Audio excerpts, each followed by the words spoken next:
स्वागत है भारत माता के देश में, जहां पर हर व्यक्ति के जीवन में कोई न कोई अत्याचार जरूर हो रहा है। स्वागत है आप सबका उस भारत माता के देश में जहां पर आए दिन डोमेस्टिक वायलेंस के केस दर्ज हो रहे हैं। स्वागत है उस देश में जहां हर पॉलिटिशियन कहता तो बहुत कुछ है लेकिन करता कुछ नहीं, जहां हर नारी को अपने सपनों के साथ कॉम्प्रोमाइज करने के लिए कहा जाता है। कॉम्प्रोमाइज क्यों करें हम कॉम्प्रोमाइज? हम नारी है नारी जो आज भी इस समाज की नजरों में बेबस और हारी। और एक दिन आएगा जब हम भी अपने पैरों पे खड़े होंगे और इस समाज की सोच को बदलेंगे। अरे जब इस समाज को तुम्हारी नहीं है पड़ी तो तुम सबकी सोच बदलने में क्यों हो अड़ी? ऐसा ही होता है, ऐसा ही होता रहेगा। महिलाओं के बारे में समाज की सोच कभी नहीं बदलेगी। मम्मी मम्मी मुझे पैसे चाहिए। पैसे क्यों चाहिए पैसे? पापा पापा मुझे मोबाइल चाहिए। मोबाइल क्यों चाहिए? MBA करने विदेश जाना है। MBA क्यों करना है? अरे बेटा तू विदेश जाके क्या करेगी? तेरी तो शादी की उम्र हो गई है और तू इतना पढ़ लिख कर क्या करेगी? और तेरे दहेज के लिए पैसे भी तो इकट्ठे करने, तू शादी कर और अपने बाप की दुआएं लेती जा। बाबुल की दुआएं लेती जा, जा तुझको सुखी संसार मिले। बाबुल की दुआएं लेती जा, जा तुझको सुखी संसार मिले। इस समाज में हर व्यक्ति को अपना निर्णय लेने का अधिकार है, लेकिन फिर भी क्या औरतें हाउसवाइफ है वो भी अपनी मर्जी से नहीं, क्योंकि समाज के दबाव में आकर वो कॉम्प्रोमाइज कर लेती है अपने साथ। कॉम्प्रोमाइज क्यों करें हम कॉम्प्रोमाइज? हम नारी है नारी जो आज भी समाज की नजरों में बेबस और हारी। और एक दिन आएगा जब हम भी अपने पैरों पे खड़े होंगे, इस समाज की सोच को बदलेंगे। हमारे देश में कई छोटी बच्चियां हैं जिन्हें स्कूल नहीं भेजा जाता है। सरकार द्वारा 5वीं तक मुफ्त शिक्षा होने के बावजूद भी उन्हें स्कूल क्यों नहीं भेजा जाता है?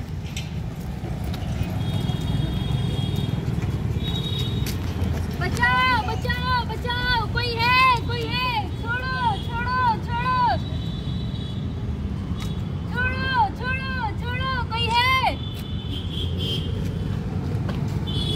कोई चिड़ैया नन्ही सी चिड़िया अंगना में फिर आ जा रे।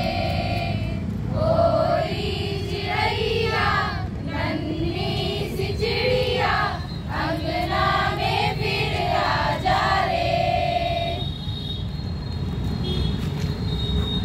नेताजी कल एक और कैंसर का केस हुआ है, इस पर आप क्या कहना चाहते हैं? लड़की ने छोटे कपड़े पहने थे, यानी उसका कैरेक्टर ढीला था, यानी वो चाहती थी कि उसके साथ बलात्कार हो। छोटे कपड़े पहनने कोई दोष नहीं है।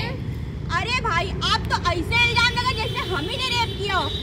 हम तो इस देश की औरतों की भलाई के बारे में सोचते हैं। अगर आपको इतनी प्रॉब्लम सिस्टम से तो आइए पॉलिटिक्स ज्वाइन कीजिए। हाँ मैं पॉलिटिशियन ज्वाइन करूंगी। इंसाफ मुझे कोई तो इंसाफ दिलाओ, इंसाफ मुझे कोई तो इंसाफ दिलाओ, इंसाफ मुझे कोई तो इंसाफ दिलाओ। मैं इंसाफ दिलाऊंगी। समाज में हर रोज कितने बलात्कार होते हैं, लेकिन उसमें से कई केस तो दर्ज नहीं होते। वो भी इस कारण क्योंकि उनके घर वाले ये कहते हैं कि बेटा समाज क्या कहेगा, पर औरत को कॉम्प्रोमाइज करने के लिए ही कहा जाता है, वो भी हर जगह। कॉम्प्रोमाइज क्यों करें हम कॉम्प्रोमाइज? हम नारी है नारी जो आज भी इस समाज में बेबस और हारी। और एक दिन आएगा जब हम भी अपने पैरों पे खड़े होंगे और इस समाज की सोच को बदलेंगे। अरे जब इस समाज को तुम्हारी नहीं है पड़ी तो क्यों सोच बदलने पे अड़ी? ऐसा ही होता है, ऐसा ही होता रहेगा। समाज के बारे में, महिलाओं के बारे में समाज की सोच कभी नहीं बदलेगी। करिए कुछ तो करिए, करिए कुछ तो करिए, नारियों को सुरक्षित करिए, नारियों को सुरक्षित करिए। बेटी पढ़ाओ बेटी बचाओ, बेटी पढ़ाओ बेटी बचाओ।